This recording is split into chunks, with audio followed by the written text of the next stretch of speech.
And live on our new and easier to use WHIO streaming app, you can watch News Center 7 Cheryl McHenry full interview with Jessica Roberts. A story Jessica says she wants you to hear. That is a free download on your Roku, Amazon Fire, and Apple TV devices.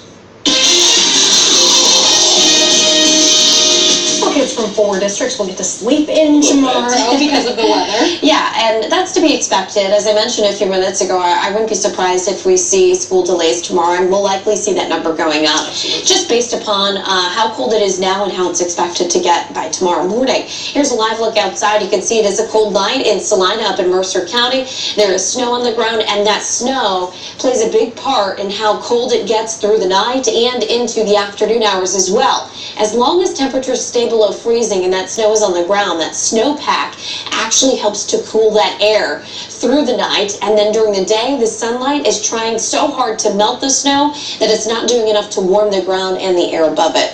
12 degrees is our current air temperature right now. It feels like 0 because of a very light wind out there. It's not much of a wind at all, coming out of the west about 8 miles per hour. That wind will calm down tonight, so the wind chill factor is not going to be as great by tomorrow morning, but it really isn't going to matter because temperatures are going to fall into the single digits across the area. For us in the Dayton area, we'll fall to about 7 degrees. Likely we'll see colder numbers outside of this city. Giving you some perspective, in as little as 30 minutes, any exposed skin to that type of cold weather could develop frostbite. So make sure that you're wearing all of the warm layers tomorrow. That includes the heavy coat, the gloves, the scarves, the hat, and really just limit your time outdoors if you can, especially early on in the morning. Not going to need the umbrella tomorrow. Temperatures are going to be getting up close to freezing, and we stay dry throughout the day. Sunglasses, yes, and perhaps more so if you're driving towards the sunrise or towards the sunset and it hits that snowpack. It could actually glare a little bit brighter in your eyes, so that sunglasses would be ideal. 8 degrees for us at 7 o'clock in the morning. In Dayton, we'll get to about 26 degrees at lunchtime, and then topping out at 32 tomorrow afternoon.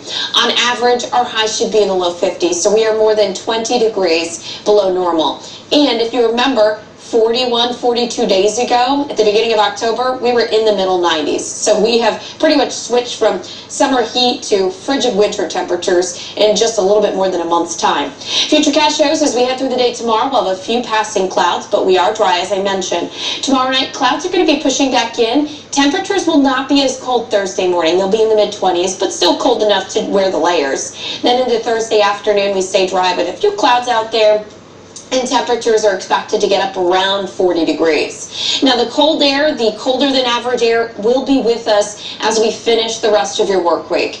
As we move into the upcoming weekend, we'll watch that colder air being pushed back to the north, southerly winds start to take over, and some warming up happens as we head towards the early and middle part of next week. Temperature trend shows we will get to the middle 40s by Sunday. It's after that the milder air, and should I say more seasonable air, moves on in for Wednesday as we get up around 50 degrees. Here's that 5-day forecast for you. Cold weather, as I mentioned, will stay mainly dry through the upcoming weekend into those 40s, 47 degrees for us on Monday.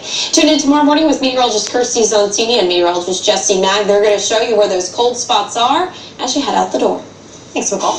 It's been nearly 6 months since the Memorial Day tornadoes, but still a huge pile of debris sits untouched. You have the plan to get rid of it here, and how long it could take and how much?